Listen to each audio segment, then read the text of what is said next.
Good morning and welcome to Member Focus Monday. I'm Christina Schaefer, Director of Social Media for HAR. Before we begin today's show, I do want to announce that today's Member Focus Monday and this week's HAR On the Move podcast are sponsored by Artavia, a new home community in Conroe. Stick around to the end to see a short video from them. And I also want to mention that this Friday, November 11th, is Veterans Day. And what better way to honor our veteran community than to talk about ways our realtor members can help them through the VA lending process. So here with us to discuss all things VA loan is veteran mortgage advisor Kristin Babik. Welcome back to the program, Kristin. This is your second appearance on our program. Thank you very much. I feel very honored to be here. We're so excited to have you and just really break down some of the fact from the fiction surrounding VA lending. You've got some great information to share with us in a couple of slides that I think will benefit everyone to see as well. But before we get into all of that, if you could just tell us a little bit about yourself, who you are and what you do for those who don't know who you are yet. Absolutely. My name is Kristin Babik. I'm a branch manager at Network Funding. I'm a veteran mortgage advisor and a general member of VAREP. Wonderful. So you also put on some educational courses that we'll talk about a little bit. We're going to actually discuss some of the content from those courses in today's program as well. But one thing that you and I discussed last week in preparation for this show was some of the statistics about veterans in the Houston area. Can you tell us a little bit about that? How many veterans are in the Houston area and just in Texas? Oh yeah, absolutely.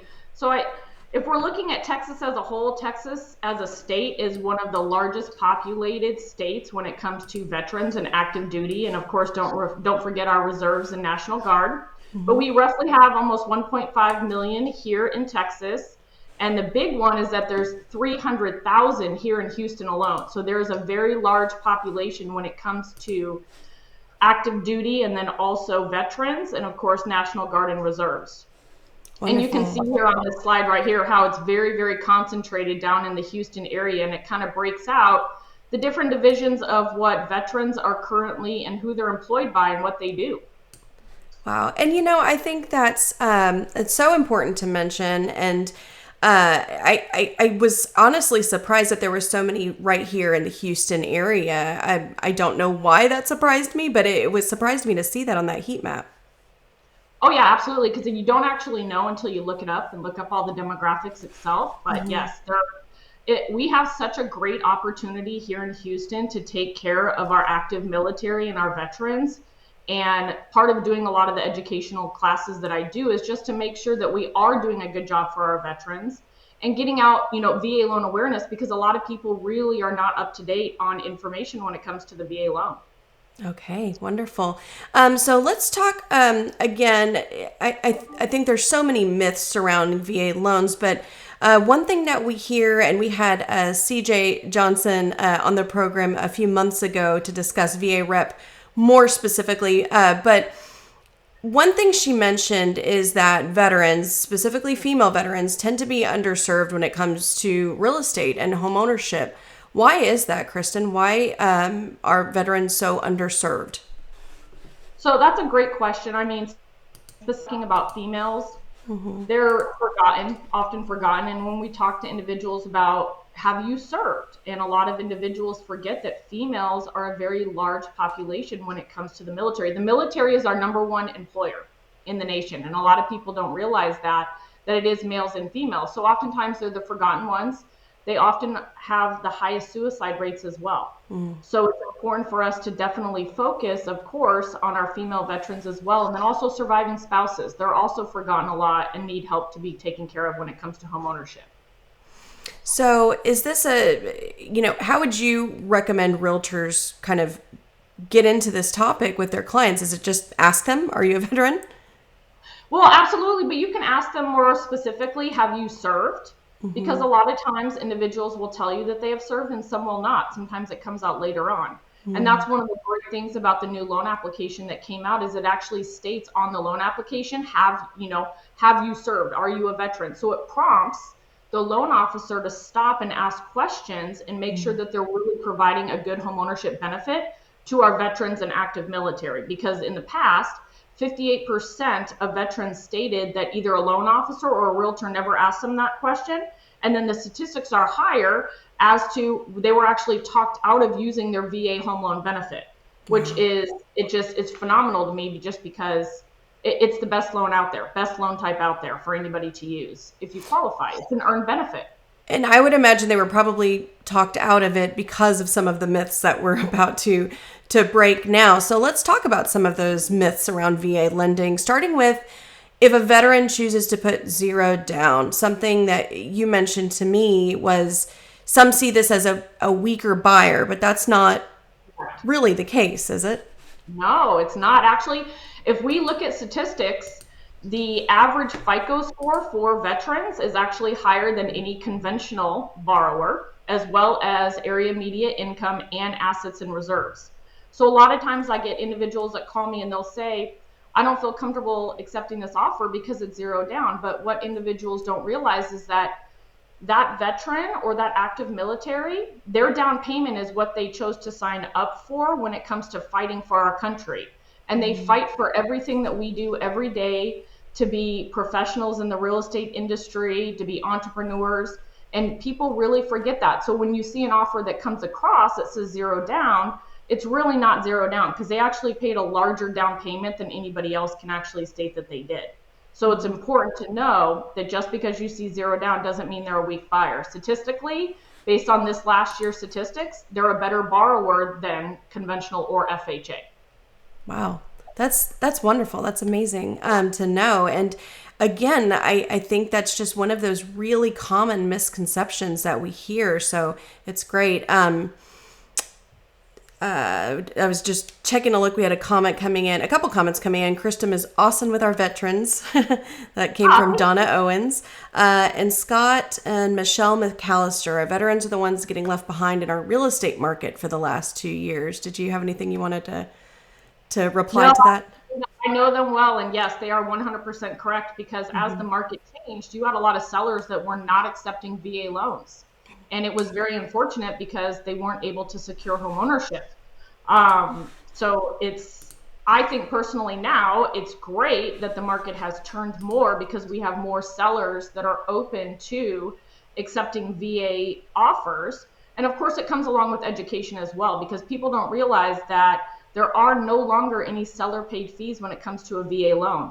You're not required to pay fees as a seller, not even the termite inspection. That's actually a buyer fee that a veteran can pay for and couple with their home inspection. So it's nice to see the market opening up and helping more veterans and accepting offers, because they really do deserve it. Wonderful. So another common misconception is that a VA loan is harder to get through underwriting. I would imagine you specifically would know that that's not the case. And why is that? So it's very, very important that whenever you are working with an individual who has served, that you make sure that they're working with a VA loan specialist, somebody who does originate VA loans on a regular basis, because guidelines do change, and oftentimes people don't realize that. Now, when it comes to a VA loan, the loan itself is not based on debt to income ratio. It's actually based on residual income. So how much money is left over after all the bills have been paid, and of course the mortgage itself, what's that residual income look like on the loan? And oftentimes that's much higher, because it's not based on debt to income ratio. So it's important that everybody understand that when somebody is qualifying for a VA loan, that it is based on residual. And of course, one of the big questions for any realtors to ask, if they're working with a buyer and they do have a pre-approval that comes over, pick up the phone and call the lender and ask, have you pulled a certificate of eligibility? Because oftentimes with some of these larger companies, they have not pulled a certificate of eligibility, so they really don't even know if the veteran qualifies. So it's always important to make sure that whichever individual you're working with, they have pulled the certificate of eligibility, they have reviewed all the income and employment and reserves, and of course, run it through an automated underwriting engine just to make sure that we're good to go. Okay.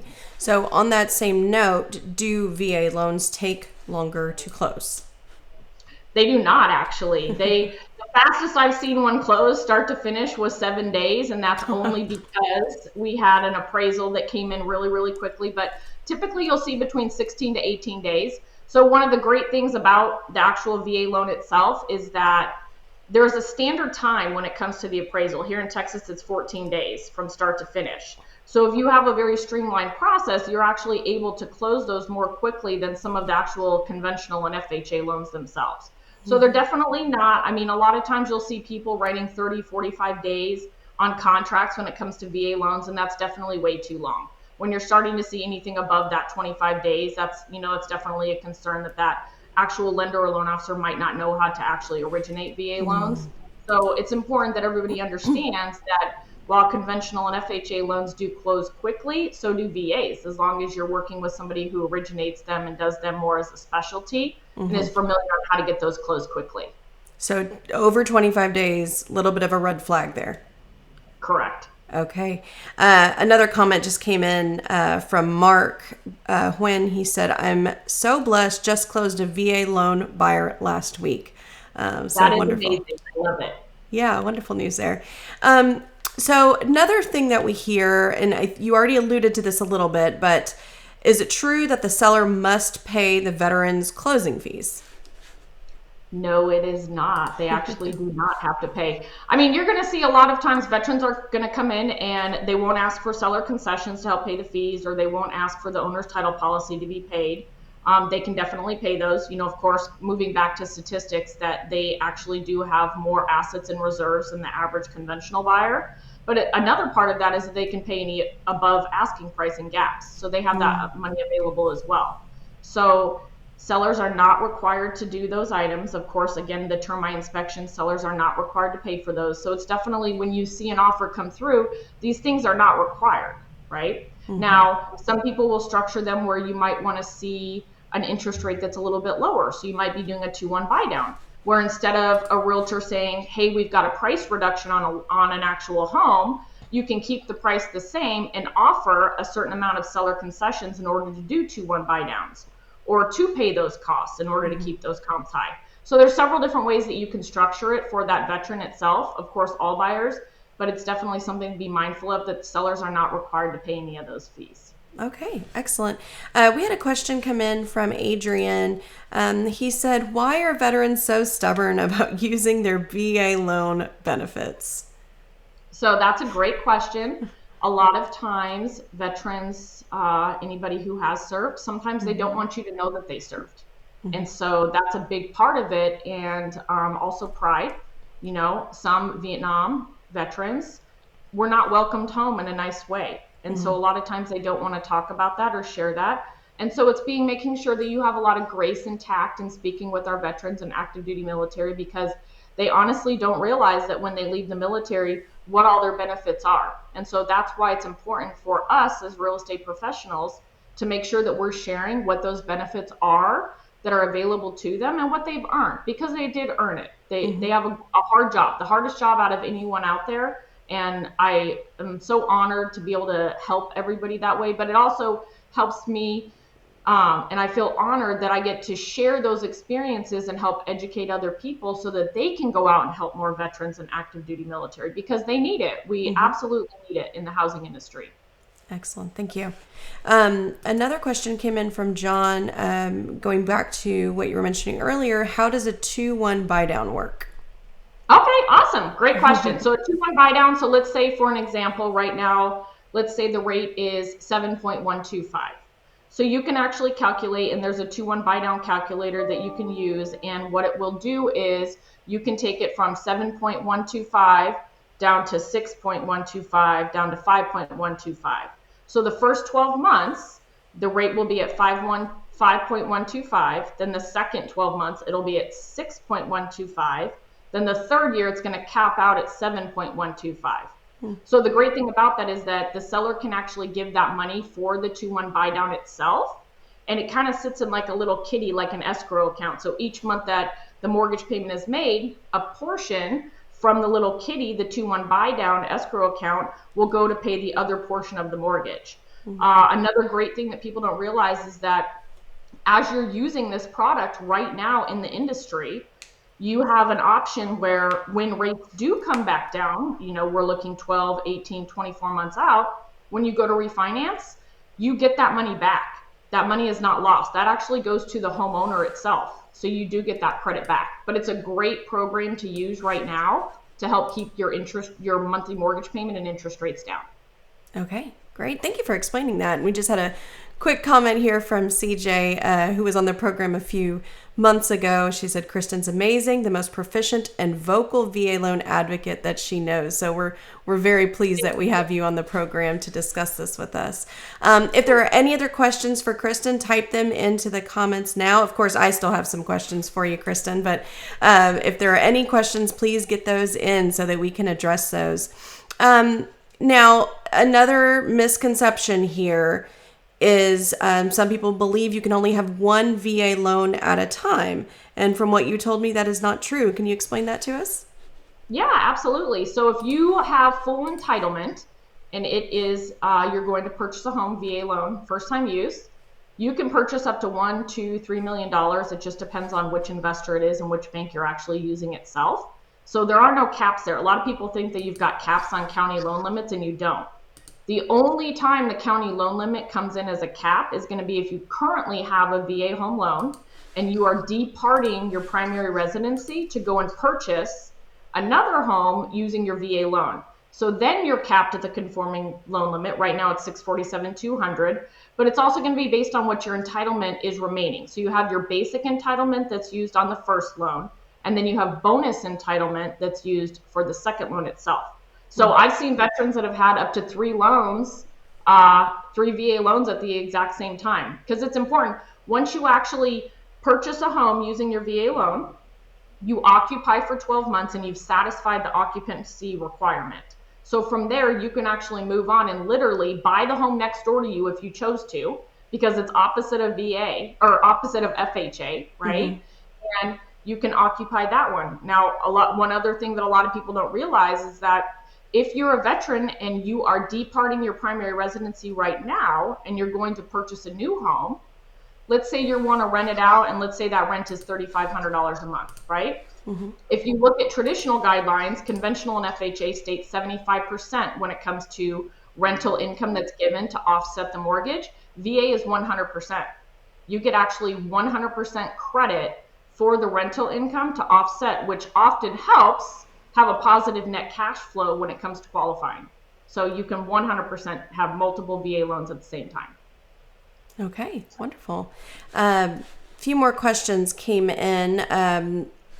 One here from Lydia. She said, any advice on the type of questions to ask when we start working with a new buyer to find out if they served?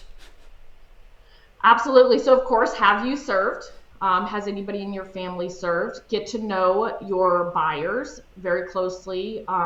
You can definitely ask if they have used their benefit in the past, because a lot of individuals have used conventional or FHA financing and they haven't even used their benefit or didn't even know that they could use it. So that's your opportunity to really make sure that you're putting them, of course, writing it in a VA offer using the correct loan type. And then also, have you pulled your certificate of eligibility? Because if they have not pulled it, then of course you want to refer them over to a lender who can pull that certificate of eligibility for them. They do have an option to go ahead and pull that online themselves, but oftentimes a lender can do it for them, and it literally is just a couple of clicks, and it's a couple minutes later it shows up. Okay, very good. Jen asked, do you know of a program to convert a VA loan to a cash offer to help our veterans be first in line where they belong for offer consideration? So that is great. There's a couple of different companies that do have cash offers available. A lot of them used in the past would be Ribbon, if you guys are familiar with the Ribbon program, but you can definitely do that on the Ribbon program. But I will say 100%, while we want them to be in first lien position, right, with how quickly VA loans are closing now and all of the technology behind the changes, there's no reason why somebody should have to even offer that right now in the market, because it's opened up so much right now that you don't necessarily have to do those cash offers. Mm-hmm. So it also comes with, when I have somebody that comes in that's pre-approved, I'm calling the listing agent. I'm talking to them about the VA loan. I'm telling them the strengths of the actual buyer themselves. And so it's important, no matter who you're working with, that you get together and you become a force. You want to be that force that helps take care of the veteran and the active military community together. Okay. So we have some questions about appraisals coming in, and that's another question that I had for you is, are VA appraisals more difficult? They are not. So a lot of people have that misconception. They're very close to FHA, and what people don't realize is that VA appraisers, they're actually conventional and FHA appraisers as well. Mm-hmm. So you're going to look for three things, and it's safe, sound, and sanitary when it comes to the home. So if you know that you have a hole in the roof and it's leaking, mm-hmm. we know that that's going to have to be fixed, right? Exposed electrical. If you've got stairs with no railing. So you have to think to yourself, could this pose a problem for an individual to get hurt? And if it does, then it could be something that is required to be fixed, right? Mm-hmm. But a part of that, one of the great things about the VA loan is that if you do get an appraisal and it's subject to repairs, the veteran can waive their minimum property requirements, which allows them to still close on the home without the seller fixing any of those items. It's called the MPRs, minimum property requirements, that they're allowed to waive. Okay. A couple other questions around that. Scott and Michelle McAllister, it says, please explain the VA's Tidewater process, which I know you and I discussed a little bit last week. Too many agents are not aware of this wonderful safety net for our veterans. This will come into play as our market continues to shift. So will you explain that for us? Absolutely, and such a great question because it's awesome. So one of the best things about the VA loan is Tidewater. Mm-hmm. I love it because it's the only loan type that allows you to receive communication back from the appraiser that they don't feel like or don't see that the home is going to make value when it comes to what the offer was on the sales contract. Now, what's going to happen is the appraiser is going to reach out to the lender. They're going to issue what's called Tidewater. We've entered Tidewater. So when you receive a phone call from your actual loan officer and they say we've entered Tidewater, the clock starts ticking. You have 48 hours to submit comps to the loan officer in order to turn into VA, right? Now, one of the best things that I always try to tell people is that a lot of people try to submit CMAs, but they actually want comps. They want to see specific comps that are actually going to support the value of the property. Now, if you enter Tidewater and let's say that the appraisal comes back and it has not met value, you have two other options to move forward. You can enter into a reconsideration of value phase, which actually can be initiated by the veteran or by your SARS, by your actual VA underwriter, and go ahead and submit comps again for VA to review. Now, VA does take typically 4 to 5 days to review those, and they will come back to you and let you know their feedback on if they agree with the value from the VA appraiser or if they don't. And I've actually had it where we've had appraisals come in where they've come back $20,000, $30,000 higher because the data that was provided by the realtors wasn't originally seen, or they went out to the property, they completed the inspection, and comps might have happened, sold comps literally within days of before that was actually received back. So it's a great opportunity for you to be able to submit comps and support those offers. Wonderful. Thank you for explaining that. Both Shannon and Erica were asking, is there a credit score requirement for a VA loan? So great question. VA actually has no credit score requirements. It is lenders who have credit overlays who do have the VA minimum required. Now, I've seen some out there that'll go down to 500 with down payments and asset reserves. Pretty standard here in Houston is going to be your 580. Mm-hmm. You can also take a look at Texas Land Board that is not also FICO driven, and that also helps. That's a great program to utilize, especially if you do have an individual who's served and does receive service-connected disability income. They do have a lower rate available for individuals that have a 30% or more disability rating. So that's another one to definitely keep in mind that you can use to help. Okay. This one I believe we touched on just a little bit earlier, but Christy was just, if you could remind us, does the seller have to pay for the termite inspection? No, the seller does not. Okay. So I always recommend as soon as veterans are active duty go under contract, make sure that you ask your home inspector if they will complete a termite inspection at the same time. They will typically have that done within the first couple of days. it is placed on the closing disclosure as a paid outside of closing fee, and that can 100% be paid for by the veteran. Okay, wonderful. Clarissa's asking, at any time if a veteran is not married, can there be a co-borrower on the loan? So great question. You can have a co-borrower on the loan, but the co-borrower is going to be subject to a down payment. And the reason they're subject to the down payment is because with VA backs the loan. It has a 25% guarantee. So if VA is backing the loan with a 25% guarantee, then the other borrower who is going to be on the loan has to be able to meet that guarantee for themselves. So a lot of times you're going to see out there individuals say that somebody's going to have to pay 12.5% down payment, which is incorrect. It's actually higher. So if you do the math and do the calculations, it comes out to roughly 14.286% that the other individual will have to put down as a down payment to meet the 25% guarantee for VA. Okay, very good. A few more questions that came in here. Val asked, are VA appraisers allowed to accept an appraisal packet from either the listing or buyer's agent on the front end? Yes, you are. Absolutely. Okay. And you are allowed to communicate with them. A lot of people don't realize that you can communicate with them. If you have certain things that you do want them to know, you can actually give that to your loan officer and we can upload it into the VA portal for them to have extra information, or you can just leave it at the home itself. But yes, you are allowed to do that.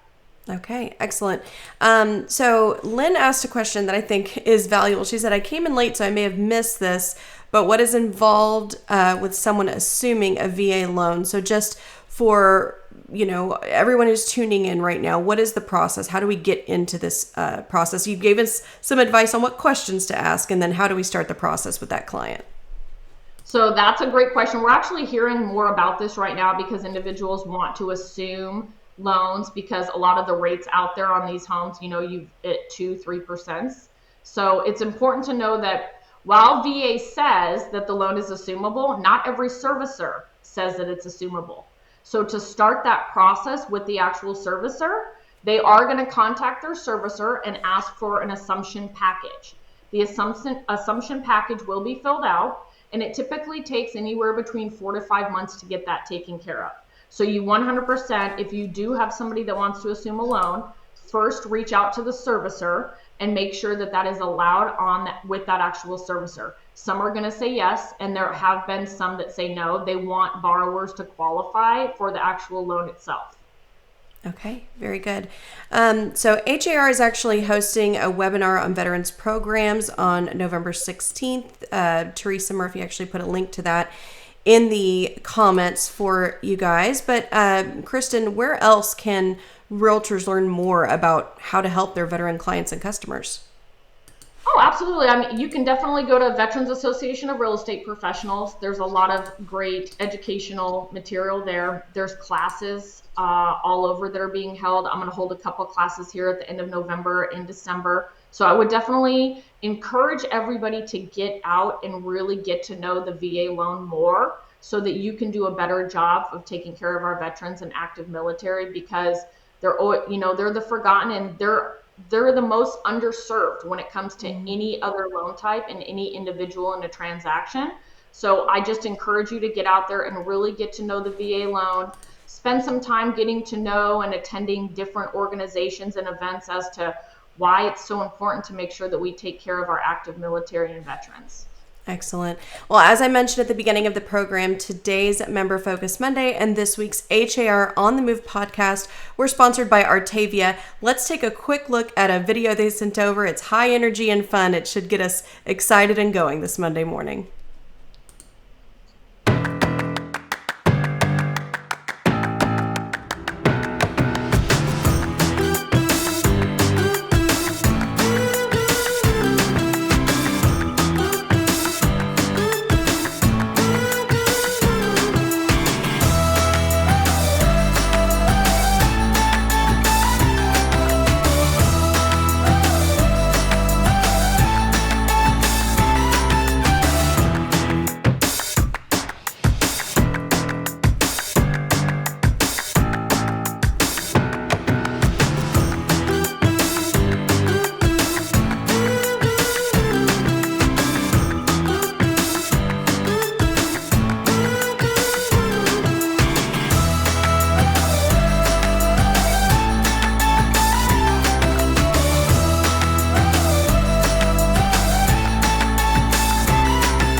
So thank you again to Artavia for sponsoring this week's program and the HAR On the Move podcast. Kristin, people are thanking you in the comments. They've been saying how great this information has been.